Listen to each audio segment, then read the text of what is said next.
ఒకరోజు ఒక కాకి ఒక చెట్టు మీద కూర్చుని ఏడుస్తూ ఉంది. కానీ అదే చెట్టు కింద ఒక దూత కూర్చొని ఉంటే అది గమనించలా.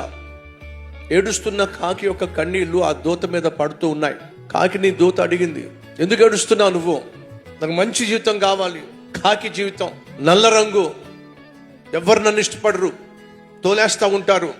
అదిగో చూడు, అక్కడ చక్కని హంస ఉంది, ఎంత అందంగా ఉందో చూడు. అలాంటి హంసలా నేను ఉంటే ఎంత బాగుంటుందో.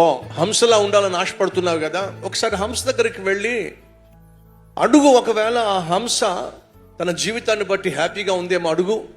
కాకి వెళ్ళి, మీ జీవితంతో నువ్వు హ్యాపీగా ఉన్నావా? నన్ను చూస్తే తెల్లగా ఉంటా, ఏ రంగు నాలో లేదు, నీళ్ళల్లోనే పడి ఉంటా. నువ్వైతే చక్కగా ఎగురుకుంటా వెళ్తా ఉంటా ఎక్కడ పడితే అక్కడికి. పైపెచ్చు ఆ చిలకను చూస్తే ఎంత బాగుందో చూడు. నేను చిలుకలా ఉంటే ఎంత బాగుంటుంది, ఎన్నో కలర్స్ ఉంటాయి దానికి. కాకి వెళ్ళి చిలకను అడిగింది, మీ జీవితంతో నువ్వు హ్యాపీగా ఉన్నావా? చిలుక అంటుంది, ఈ జీవితంలో నాకు సంతోషం లేదు. ఎవడైనా పట్టుకున్నాడంటే నన్ను పట్టుకెళ్ళిపోయి ఆ కేజీలో బంధించేస్తాడు. అలా బంధిస్తాడనే భయంతో ప్రతినిత్యము భయపడుతూ జీవిస్తున్నాను. అస్సలు నా జీవితం నాకు ఇష్టం లేదు. ఆ నెమలిని చూస్తే ఎంత బాగుంటుందో. నిజమా? ఆ కాకి నెమలి దగ్గరికి వెళ్ళింది. నెమలి, నెమలి, నీ జీవితం పట్ల నువ్వు హ్యాపీగా ఉన్నావా? నెమలి అంటుంది, నాకు అస్సలు సంతోషం లేదు. కారణం ఏమిటంటే నన్ను బంధిస్తారు, తీసుకెళ్లి జూలో పెడతారు, నన్ను పిలుస్తారు, దగ్గరకు వస్తేనేమో పీకుతారు, ఇంటి నిండా డెకరేషన్ చేసుకుంటారు. నెమలి అంటుంది, ఒకవేళ దేవుడు కనుక నాకు మాత్రం ఛాన్స్ ఇస్తే కాకిలా ఉండాలని ఆశపడుతున్నాను. ఎందుకని? ఎవరు చూసినా నన్ను అటాక్ చేస్తారు, కనిపిస్తే ఏకలు పీకేస్తారు.